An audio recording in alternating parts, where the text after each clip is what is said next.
galera, professor Aris Barros, professor de Legislação Extravagante e também sou o diretor aqui do Tiradentes Online. Calma que o evento já vai começar. O professor está aqui se preparando para te entregar a melhor aula da vida dele para você, porque temos a certeza que você será aprovado ainda nesse ano.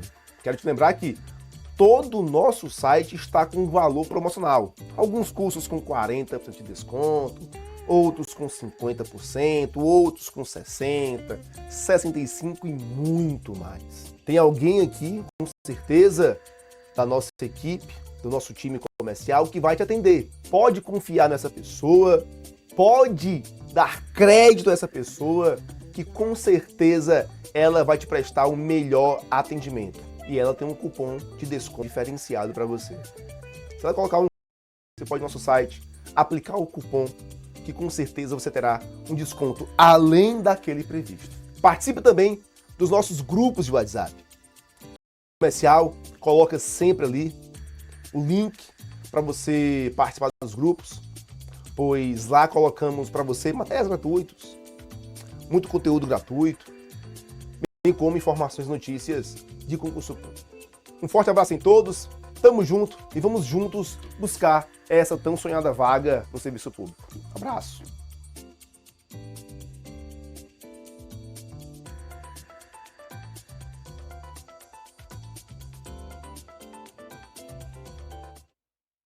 Olá, pessoal, professora Emília Albuquerque, estamos aqui para mais um momento focado na sua aprovação. Polícia Militar de Tocantins, nós vamos abordar aqui todo o conteúdo de direito constitucional através da resolução de questões, que sem dúvida é a melhor forma de garantir a tua aprovação. Teu aprendizado está focado na resolução de questões. Por quê? Porque nós conseguimos desvendar todo o edital, pegar todos os pontos e te demonstrar como esse conteúdo pode ser cobrado.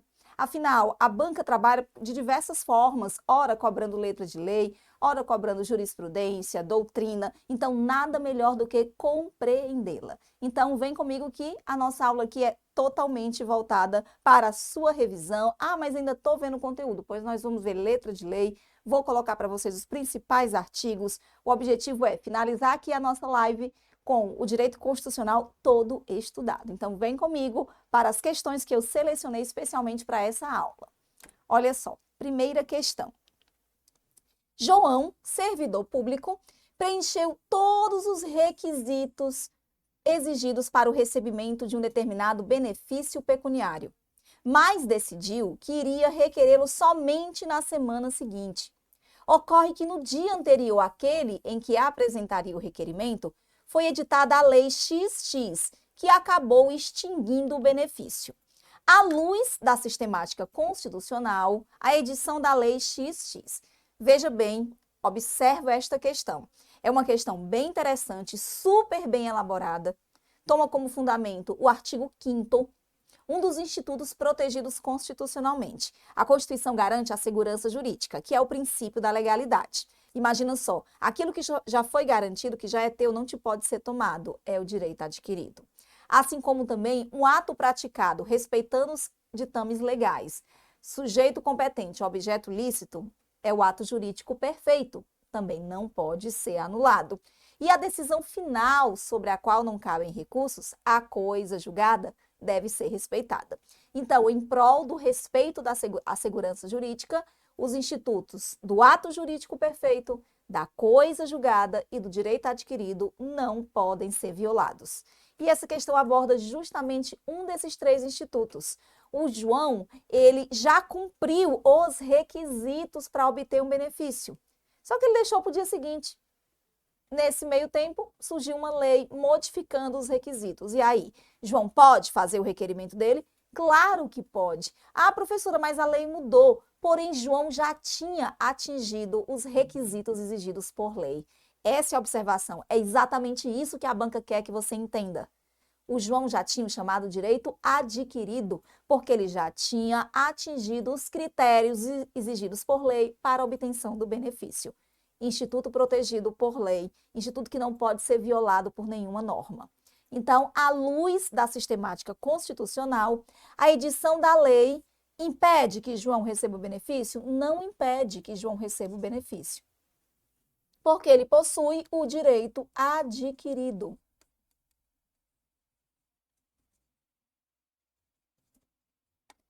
B, não impede que João receba, pois a lei não pode prejudicar, só não é a coisa julgada, é o direito adquirido. Coisa julgada é aquela decisão final sobre a qual não cabem mais recursos.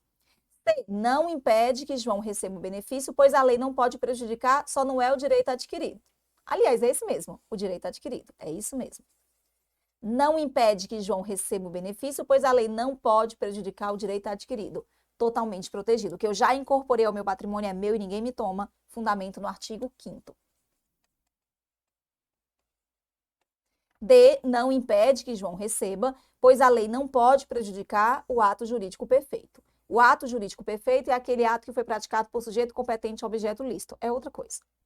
Somente impede que João receba o benefício caso não requeira no dia imediato. Não tem nada a ver. Totalmente errado a letra E. Então, olha só que questão bem elaborada. Super simples, mas muito bem elaborada. Resposta correta, letra C. Direito adquirido, protegido pela Constituição, assim como o ato jurídico perfeito é a coisa julgada. Marca aí a letra C. E vamos para a segunda questão. Após tomar conhecimento da prática de determinada conduta de grande lesividade social, mas que não era considerada crime pela legislação penal, os órgãos competentes da União aprovaram a Lei XX de 2019, dispondo ainda que ela se aplicaria a fatos ocorridos nos 12 meses anteriores à sua vigência. E aí, é possível? Ele aprovou a Lei XX, dizendo que ela se aplicaria a fatos ocorridos nos 12 meses anteriores, ou seja, ele está autorizando o retrocesso da lei, aplicação retroativa da lei. Retroatividade da lei. O que nós aprendemos na Constituição, também com base no princípio da segurança jurídica, é de que nenhuma lei retroage, salvo a penal e para benefício do réu. Então, vamos lá para os itens. A. Somente será incompatível com a Constituição caso não assegure o perdão judicial àqueles que praticam condutas em momento anterior. Olha o B. É incompatível, proibido, pois somente condutas que configuram crimes inafiançáveis podem ser alcançadas por lei posterior mais gravosa. C, é incompatível, pois somente pode retroagir, olha só, caso se limitasse a ampliar as penas dos crimes já existentes. A única lei que retroage é a penal em benefício do réu. D, é incompatível, pois não poderia retroagir para considerar crimes condutas anteriores à sua vigência. Olha só, não pode. Se a conduta não era criminosa, ela não retroage. É compatível, pois compete à lei indicar as condutas que se enquadram em seus comandos. Completamente falso. Então, assim, a questão parece complexa, mas, na verdade, trabalha um inciso fácil da Constituição, do artigo 5º também, que diz: nenhuma lei pode retroagir, salvo, olha os dois critérios, a penal e em benefício do réu. Então, a lei não pode criar um crime novo, ela pode criar um crime novo, mas ela não pode aplicar-se a fatos ocorridos anteriormente. Então, voltando para o item, para a questão, após tomar conhecimento de uma conduta de grande lesividade social, mas que não era considerada crime, os órgãos aprovaram a Lei X, tudo bem? Dispondo que ela se aplicaria a fatos ocorridos nos 12 meses anteriores. Não pode. Essa lei é inconstitucional. Ela não pode considerar crime uma conduta que não era criminosa para trás, só para frente. Então, A somente seria incompatível caso não assegurasse. Falso. Ela é incompatível em qualquer situação. B, ela é incompatível, pois somente condutas que configurem crimes inafiançáveis podem ser alcançadas por lei mais gravosa. Falso. Ela é incompatível, pois somente poderia retroagir caso se limitasse a ampliar a pena do crime. Não. Caso ela se limitasse a reduzir, ela teria que ser benéfica. Reduzir. Teria que ser em benefício para o réu. D, ela é incompatível, sim, pois não poderia retroagir para considerar crime e condutas anteriores à sua vigência. Isso aqui. Nenhuma pena, nenhum crime retroagirá, salvo a penal em benefício do réu. Então, também com fundamento no artigo 5º, também tomando como base o princípio da segurança jurídica, você marca na segunda questão a letra D. E vamos lá para a terceira. Pedro, após o trâmite do processo judicial de interdição, teve sua incapacidade civil absoluta reconhecida. Apesar disso, tinha um sonho de infância de concorrer ao cargo eletivo de vereador. Por tal razão, procurou seu advogado e perguntou se haveria óbice a que se candidatasse nas próximas eleições. À luz da sistemática constitucional, o advogado respondeu corretamente que Pedro, olha só, após o trâmite de processo judicial de interdição, ele teve a incapacidade civil absoluta reconhecida. Incapacidade civil absoluta faz com que ele tenha direitos políticos suspensos. Está no artigo 15. Artigo 15. Apesar disso, tinha um sonho de concorrer ao cargo eletivo de vereador. Procurou um advogado. Item A. Pedro somente poderia concorrer se tivesse autorização expressa do curador. Poderia concorrer, pois instâncias civil e política são independentes. C. Embora pudesse votar, não poderia concorrer nas eleições, pois estaria inelegível. Embora pudesse votar, não poderia concorrer, pois estaria inabilitado. Item E. Não pode concorrer nas eleições, pois não estava no exercício dos direitos políticos. É a letra E. Não tem essa de pedir ao curador que autorize, não. Se ele está com incapacidade civil, incapacidade para votar e ser votado, não tem condição dele concorrer a um cargo eletivo. Então, letra E, não é possível, tá? Fundamento aqui no artigo 15, um pouco do artigo 14. Vamos lá para a quarta questão. Segundo a Constituição, bem como entendimento do STF, acerca dos direitos e garantias fundamentais, analise os itens. Item A. O princípio da ampla defesa não se aplica a processo administrativo disciplinar. Gente, o princípio da ampla defesa está dentro do chamado devido processo legal, que é o direito que todos nós temos de apresentar a nossa versão dos fatos, de recorrer, de apresentar provas. O devido processo legal abrange o contraditório, a ampla defesa e recurso. E é óbvio que ele está presente nos processos disciplinares. Então, ele se aplica também em processo disciplinar, o direito que a pessoa tem de recorrer, de se defender. B. É cabível, permitido, a impetração de habeas corpus, garantia do direito de ir e vir, para proteger direito de visita de uma esposa ao marido preso, quando teve esse direito negado. É bem complexa essa questão do habeas corpus, porque ele garante sim a liberdade de locomoção, o direito de ir e vir, o direito de você estar onde você acha que deve estar. Garante. Olha o C. O mandado de segurança coletivo, lá do inciso 70, artigo 5º, inciso 70, pode ser impetrado por organização sindical, sim.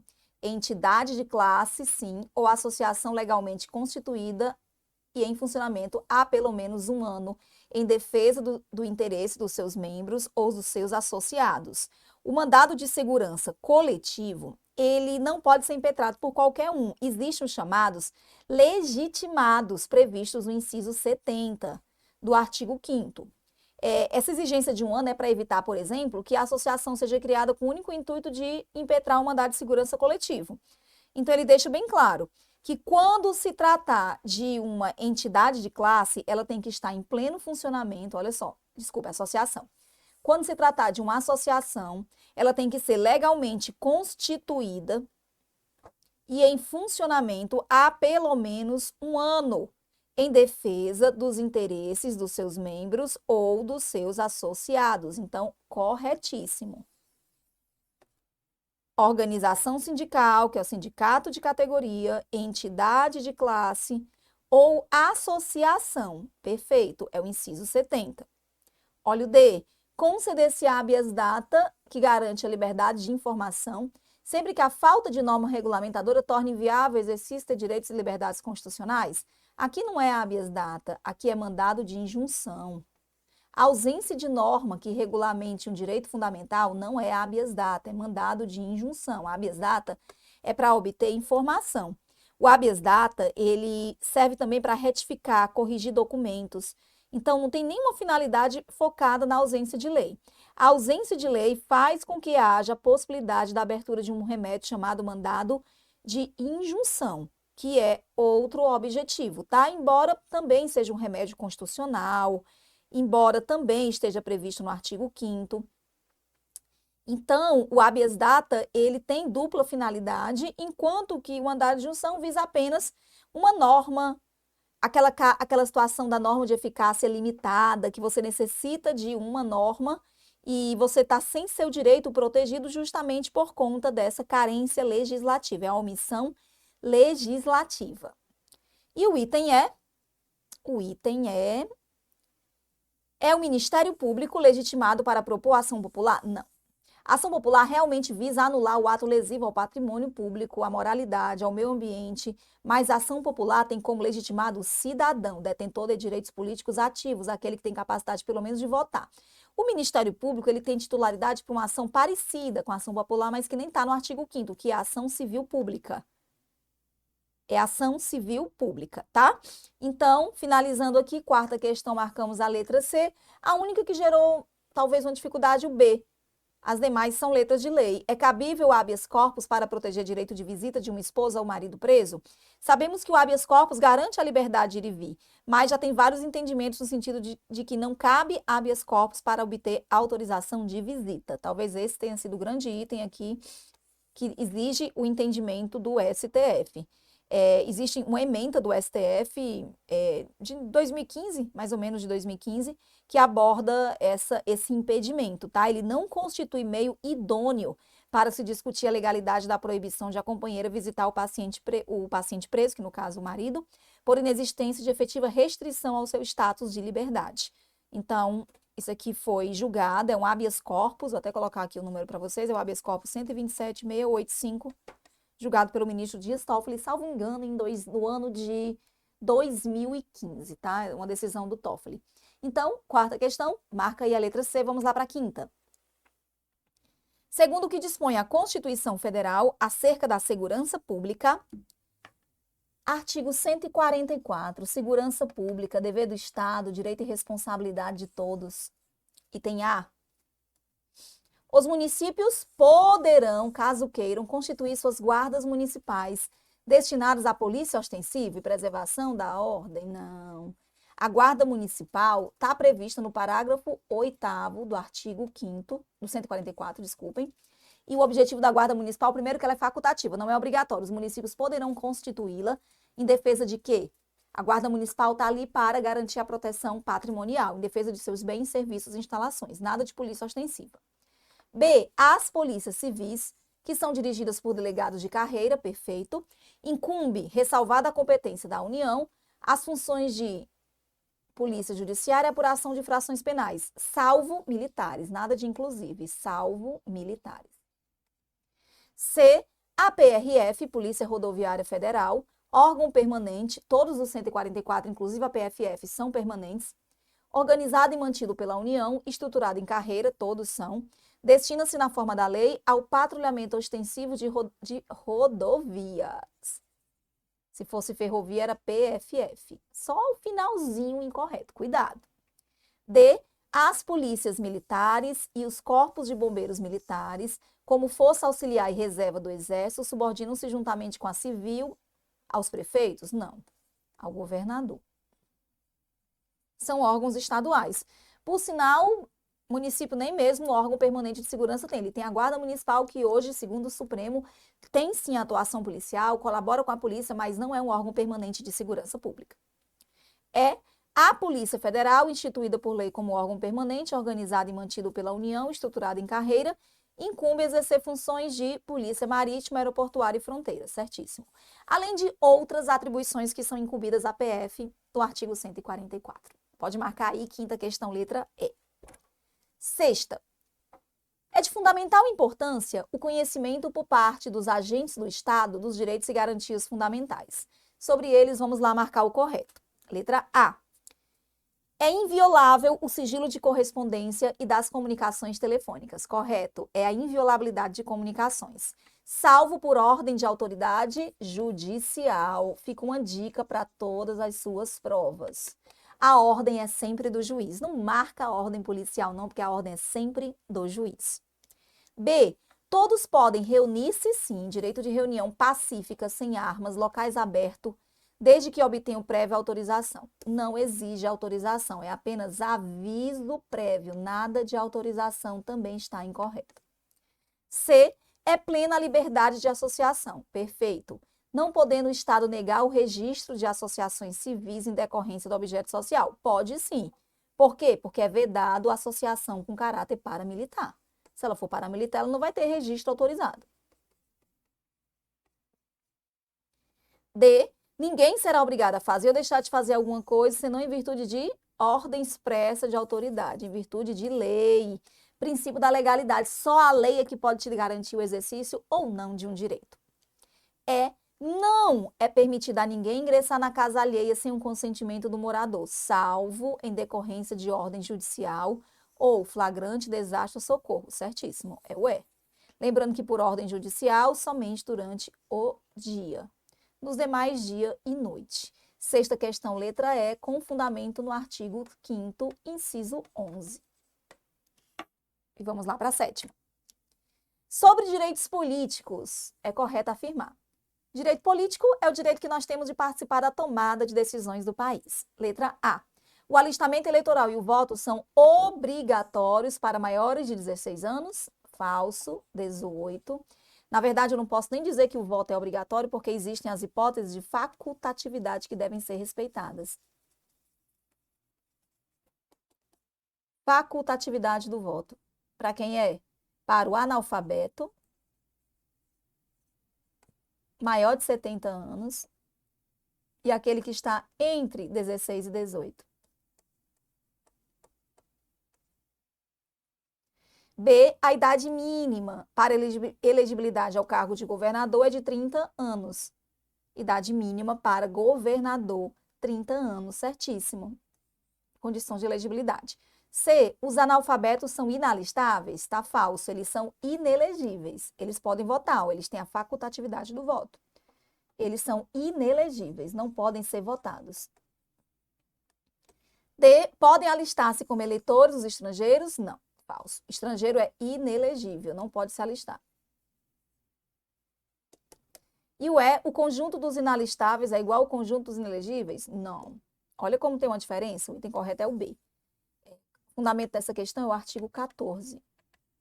Mas olha como tem uma diferença interessante. Existem os inalistáveis e os inelegíveis. Inelegíveis versus inalistáveis. Esse não pode votar e esse não pode ser votado.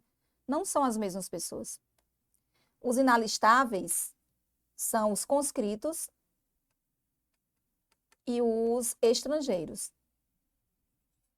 E os inelegíveis são os mesmos inalistáveis e os analfabetos. Então, não são os mesmos. Sétima questão, letra B. Oitava. Vamos lá falar um pouquinho de administração pública. A organização da administração também está prevista no seu edital. Secretário Municipal de Saúde, no exercício de função pública, requisita para si e para sua esposa dose de medicamento escasso e cuja distribuição é controlada, sem cumprir requisitos de priorização que são estabelecidos em plano nacional amplamente divulgado. Nesta situação hipotética, além de eventuais ilícitos penais, civis e administrativos, é correto afirmar que o secretário violou os seguintes princípios da administração pública. Ele quer princípios da administração expressamente previstos no texto constitucional. Além de que ele sofre ilícito civil e penal. Esses princípios estão no artigo 37. Olha só, ele requisitou para si e para a esposa medicamentos. De cara, ele violou o princípio da impessoalidade, da moralidade. Eu marco a letra D.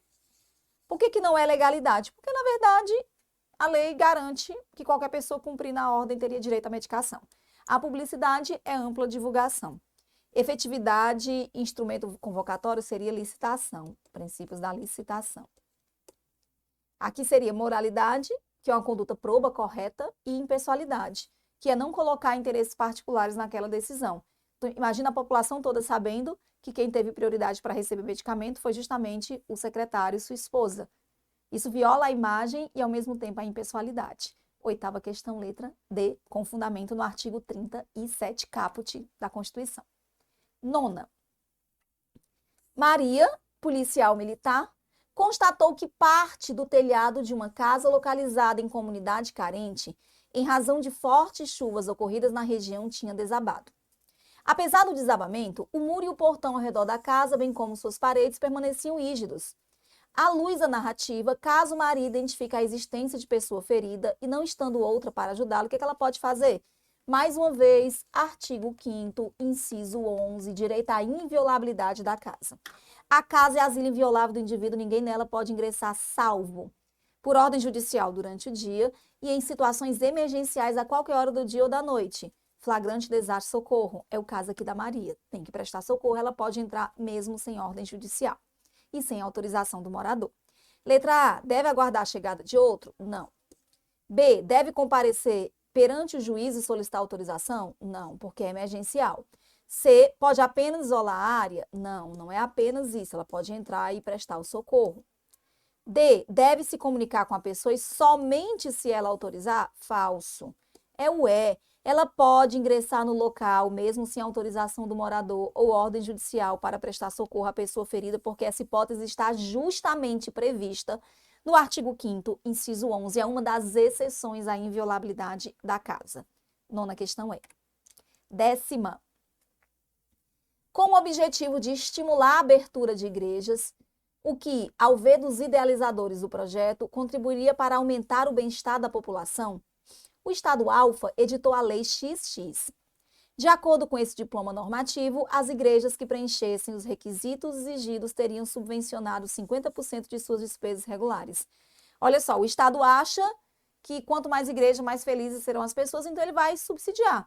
Ele vai incentivar e quem construir igreja, ele vai dar 50% de isenção fiscal nas despesas, etc. Pode? Não, porque o Estado é laico. O Estado não subvenciona a igreja, ele não favorece. Então, item A é inconstitucional, em razão do caráter laico dos entes federativos. O B diz que é constitucional em razão do elevado interesse público? Não.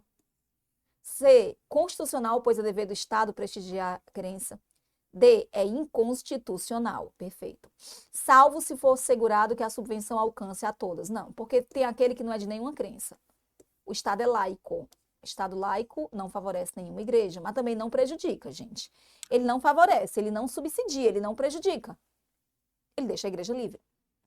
É inconstitucional, pois a subvenção foi parcial. Letra A. Pela teoria do Estado laico, é inconstitucional, porque o Estado nem pode favorecer, nem pode prejudicar, nem pode subsidiar, nem pode embaraçar o funcionamento de uma igreja. Item A. 11. João foi condenado a 4 anos de prisão, que foram substituídos por pena restritiva de direitos por igual período em sentença criminal transitada em julgado. Como ele pretende concorrer a cargo eletivo na eleição a ser realizada no ano seguinte, ele consultou um advogado sobre a possibilidade, o qual lhe respondeu corretamente que a referida condenação, enquanto produz efeito, simplesmente impede João de ocupar qualquer cargo eletivo. Porque, nesse caso, em conformidade com o artigo 15 da Constituição Federal, o João está com seus direitos políticos suspensos. Então, durante esse período de condenação em que ele está cumprindo a pena, ele não pode nem votar nem ser votado. Então, item A. Impede João de concorrer a cargo somente? Não, em todo o país. Não produz efeito no âmbito eleitoral? Falso. Produz efeito em todas as instâncias. C. Apenas impede João de ocupar um cargo público. Não, impede João de votar e ser votado. É a letra D. Impede João de votar e ser votado. Por quê? Porque em conformidade com o artigo 15 da Constituição Federal, João está com direitos políticos suspensos. Direitos políticos suspensos. E vamos lá para a questão 12. É uma questão pequenininha, é aparentemente você diz assim, fácil, tranquila, mas ela tem um certo grau de complexidade e merece atenção. Olha só, à luz da Constituição, é possível afirmar que, ele cita 5 direitos, propriedade, vida, educação, alimentação e segurança são considerados que espécies de direitos. Olha só o grau de dificuldade. A princípio, você vai ter que identificar o que é direito individual e coletivo e o que é direito social. Propriedade, direito individual.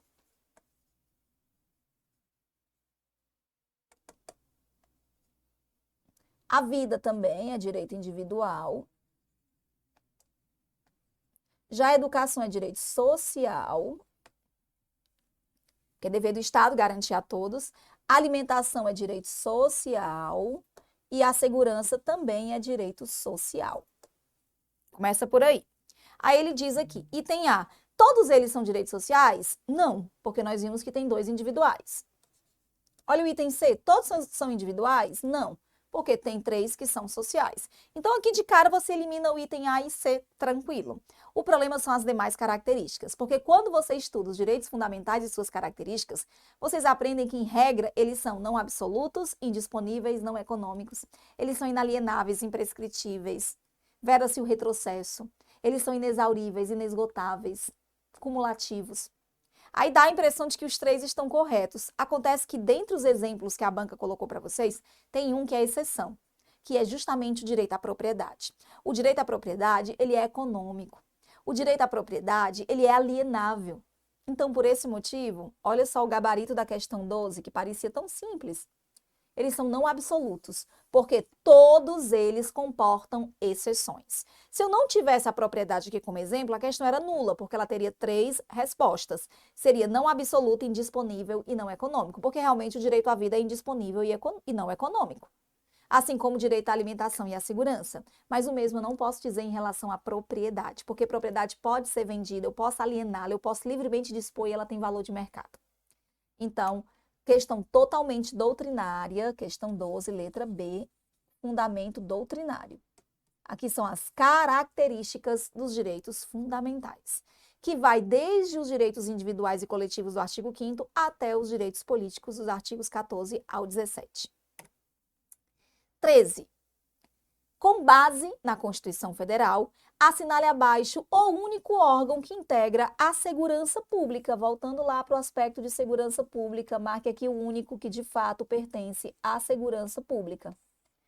Aquela história que nós comentamos da guarda. Agora, mais recentemente, o Supremo, mais uma vez, esclareceu que as guardas municipais consistem na principal referência que o município tem em matéria de segurança pública. Confirmou que as guardas municipais possuem poder de polícia, que elas podem atuar na segurança, que elas podem colaborar com os órgãos permanentes de segurança, mas elas não são órgãos permanentes, pelo simples fato de que elas são facultativas. Os municípios poderão constituir suas guardas municipais. Então, essa facultatividade te faz lembrar o seguinte, que uma vez que ela é facultativa, ela é opcional, significa dizer que ela não é um órgão permanente obrigatório. Então, não coloca ela na lista. Ela tem poder de polícia, ela colabora com as polícias, ela não pode tomar as funções da polícia, mas ela tem um papel importante na segurança pública do país, sem dúvida. Então, quem é que não integra? Assinale o único que, que integra. E tem a Polícia Penal Municipal. Olha, existe Polícia Penal Estadual, Federal e Distrital. Municipal não tem, não. O município hoje é um ente federativo autônomo, mas, de fato, algumas competências não lhe foram conferidas, entre elas, o direito penitenciário. B, Guarda Municipal não é órgão permanente, é colaborador da segurança, sendo uma faculdade para os municípios. Polícia Ferroviária Federal, pode marcar. Você pode até não vê-la, mas ela existe, é órgão permanente, organizado e estruturado em carreira, mantido pela União. D, Agência Brasileira de Inteligência. A ABIN é um órgão de inteligência, não é órgão de segurança pública. Polícia Militar Federal, não existe. É que nem Polícia Penal Municipal, só existe Polícia Militar Estadual e Distrital. Não existe federal. Então, questão de número 13, você marcou a letra C. 14. Assinale a alternativa que não está conforme com os dizeres da Constituição acerca de administração pública. Fundamentozinho aí no artigo 37. A. Os acréscimos pecuniários percebidos por servidor não serão computados nem acumulados para fins de concessão de acréscimos ulteriores. Perfeito. É o chamado proibição do efeito cascata, para evitar aqueles super salários. Você não pode sair multiplicando gratificações, elas são trocadas uma pela outra. Artigo 37. B. Durante o prazo improrrogável previsto no edital de convocação, aquele aprovado em concurso de provas ou de provas e títulos será convocado com prioridade, sem dúvida. Porque eu vou chamando na ordem de classificação, do mais bem classificado para o pior. C. É garantido ao servidor civil o direito à livre associação sindical e greve. Militar é que não tem, mas civil tem sim. Livre associação sindical e greve. D. É permitida a vinculação ou equiparação de qualquer espécie remuneratória? Pronto, aqui o erro. É vedada. Cada categoria tem que ter sua própria política remuneratória. É vedada a vinculação ou equiparação de espécie remuneratória para que cada categoria tenha seu próprio plano remuneratório. Então, assim, não é porque, por exemplo, digamos que o professor teve aumento que o policial tem que ter, que o guarda municipal tem que ter, cada categoria tem que ter seu próprio plano remuneratório. Questão 14, letra D. Questão 15. Quanto aos ditames constitucionais sobre a acumulação de cargo público, marque a correta. Sempre bastante cobrado isso aqui, com fundamento também no artigo 37. A princípio, é proibido acumular remuneradamente cargo, emprego ou função, salvo as hipóteses previstas na Constituição. 2 de professor, ou 2 da saúde, ou 1 de professor acumulado com um cargo técnico ou um cargo científico. E ainda tem a possibilidade de acumular com cargo de vereador. Lembrando que o militar alistável, ele é elegível, mas tem algumas restrições constitucionais. Se ele tiver menos de 10 anos, ele perde o vínculo completamente. Se ele tiver mais de 10 anos e for eleito, ele vai para a reserva remunerada. Fundamento no artigo 14, parágrafo 8º da Constituição. Item A, vamos lá. Questão 15, letra A. A proibição de acumular abrange subsidiárias das sociedades de economia mista, abrange toda a administração pública. B, ela não se estende a emprego e função? Estende-se. C, é vedada a acumulação remunerada de cargo público, mesmo quando houver compatibilidade? Falso. Se tiver compatibilidade de horário e a depender da situação é possível a acumulação. D, não se admite a acumulação de um cargo de professor com outro técnico? Falso. Admite professor com técnico e professor com científico. Item correto, item A. A proibição de acumulação, ela atinge todas as entidades públicas, inclusive sociedade de economia mista, empresa pública e suas subsidiárias. Perfeito. 16. No que tange ao disposto na Constituição sobre direitos sociais, que são aqueles que estão entre os artigos 6º ao 11, é correto. A. É assegurada a participação dos trabalhadores e empregados nos colegiados de órgãos públicos, em que seus interesses profissionais ou previdenciários sejam objeto de deliberação. Sim, isso aqui está no artigo 8º. Os trabalhadores têm todo o direito de participar das negociações, são de interesse deles. Então, é assegurada, sim, a garantia de participação, de tomada de decisões. Nos colegiados, dos órgãos públicos, é assegurada a participação dos trabalhadores e empregadores. Nos colegiados, dos órgãos públicos, de seus interesses, sem dúvida. Quando são objetos de deliberação e discussão. Aqui é o artigo 10, está correto. B. É vedada a dispensa do empregado sindicalizado, sim, a estabilidade sindical, a partir do registro correto até 1 ano após o encerramento do mandato. O erro está só aqui no final, não são 2 anos. C. É assegurado o direito de greve, sim, competindo ao poder público decidir sobre a oportunidade de exercê-lo. Não é o poder público, são os trabalhadores que vão decidir se vão exercer ou não o direito de greve. D. Nas empresas de mais de 100 empregados, 200 empregados. Letra A. Essa questão está toda fundamentada entre os artigos 8º ao 11. 17. Sobre os servidores públicos, agora eu quero a incorreta. A. São estáveis após 3 anos, servidores nomeados para cargo efetivo em virtude de concurso. Certíssimo. A estabilidade hoje se dará com 3 anos, tá bom? Pouco importa qual o cargo, estabilidade é 3 anos. B. O servidor público estável somente perde o cargo em virtude de sentença judicial e PAT. Ok. Eu fico preocupada só com somente. porque, segundo o artigo 41, existe também a possibilidade de perda em razão de inabilitação na avaliação periódica de desempenho na forma da lei. Eu sei que essa lei não existe até hoje, mas a hipótese está na Constituição. Avaliação periódica de desempenho na forma da lei. C. Invalidada por sentença a demissão do servidor estável, será ele reintegrado. Perfeito. E o ocupante da vaga reconduzido ao cargo de origem sem direito à indenização ou aproveitado ou posto em disponibilidade com remuneração proporcional. Certíssimo, a C. O D. Extinto o cargo ou declarada sua desnecessidade, o servidor estável fica em disponibilidade com remuneração proporcional. Correto. Realmente o erro é o B. Porque não é a única hipótese, são 3 hipóteses. Servidor estável pode perder o cargo em 3 hipóteses. Sentença judicial transitada em julgado, processo administrativo disciplinar e inabilitação na avaliação periódica de desempenho na forma da lei. O erro aí é o somente. Item B. Ficou um pouquinho mais difícil a questão só por conta desse detalhe. E o fundamento é sem dúvida, o artigo 41. E a 18. Sobre a disciplina constitucional do direito à associação, marque a incorreta. A. A lei não pode exigir autorização do Estado para a fundação de sindicato. É verdade. Inclusive o registro? Falso. O registro, a lei pode exigir sim. Ela pode porque eu não posso ter sindicatos infinitos, no máximo único sindicato de cada categoria profissional por base territorial. B. É proibida, vedada a criação de mais de uma organização sindical em qualquer grau representante de categoria, na mesma base. Foi o que eu acabei de dizer para vocês. Correto. É vedado. Ao sindicato cabe a defesa dos interesses coletivos ou individuais da categoria. Certíssimo. É vedada a dispensa de empregado sindicalizado a partir do registro da candidatura e, se eleito, até 2 anos após o final do mandato, salvo se cometer falta grave. Opa, aqui também está incorreto. É vedada a dispensa do empregado sindicalizado a partir do registro da candidatura a cargo de direção ou de representação sindical. Isso aqui está no artigo 8º.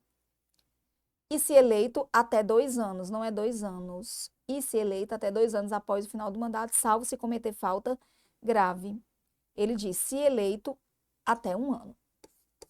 Então, esse está com certeza errado, com fundamento no artigo 8º, que é o artigo 8º, inciso 8. Voltando aqui para o A. A lei não pode exigir autorização do Estado para a fundação de sindicato. Perfeito. Inclusive o registro no órgão competente. É ressalvado o registro. Está errado também. Temos 2 erros aqui. Sem dúvida, 2 erros. 2 erros aqui. Muito bem. Então, finalizamos aqui nosso módulo com a questão nula, né? Com 2 erros, 2 itens incorretos. E assim, fechamos a nossa revisão. Olha só, foi possível ver todo o direito constitucional através de questões nesta nossa live. Que coisa boa, né? E se você está aí se preparando para o concurso da PM Tocantins, nada melhor do que o Tiradentes Online tem para oferecer para vocês. Não percam tempo, nós estamos com um curso completo, olha só. Curso online, PM Tocantins Soldado, teoria e exercícios completíssimo. Tá com 45% de desconto. Saindo de 610 por apenas R$ 335,50, ainda parcelado em 12 vezes. Aqui você vai ter acesso ao exatamente o conteúdo do edital, todo trabalhado em teoria, em questões, focado na tua aprovação. Aqui você estuda correto, estuda direcionado, não perde tempo. Aqui é garantia de aprovação. Então, se está querendo se tornar policial militar do Tocantins, a oportunidade é essa. Vem conosco aqui que a aprovação é garantida, tá bom? No mais, queria apenas agradecer a todos vocês que estiveram comigo durante toda essa aula e a gente se vê em breve nos próximos encontros, nos próximos eventos. Um grande beijo, bons estudos. Tchau, tchau. Fala galera, professor Aris Barros, professor de Legislação Extravagante e também sou o diretor aqui do Tiradentes Online. Calma que o evento já vai começar. O professor está aqui se preparando para te entregar a melhor aula da vida dele para você, porque temos a certeza que você será aprovado ainda nesse ano. Quero te lembrar que todo o nosso site está com valor promocional. Alguns cursos com 40% de desconto, outros com 50%, outros com 60%, 65% e muito mais. Tem alguém aqui, com certeza, da nossa equipe, do nosso time comercial, que vai te atender. Pode confiar nessa pessoa, pode dar crédito a essa pessoa, que com certeza ela vai te prestar o melhor atendimento. E ela tem um cupom de desconto diferenciado para você. Se ela colocar um cupom lá, você pode ir no nosso site, aplicar o cupom, que com certeza você terá um desconto além daquele previsto. Participe também dos nossos grupos de WhatsApp. Nosso time comercial coloca sempre ali o link para você participar dos grupos, pois lá colocamos para você materiais gratuitos, muito conteúdo gratuito, bem como informações e notícias de concurso público. Um forte abraço em todos, tamo junto e vamos juntos buscar essa tão sonhada vaga no serviço público. Abraço!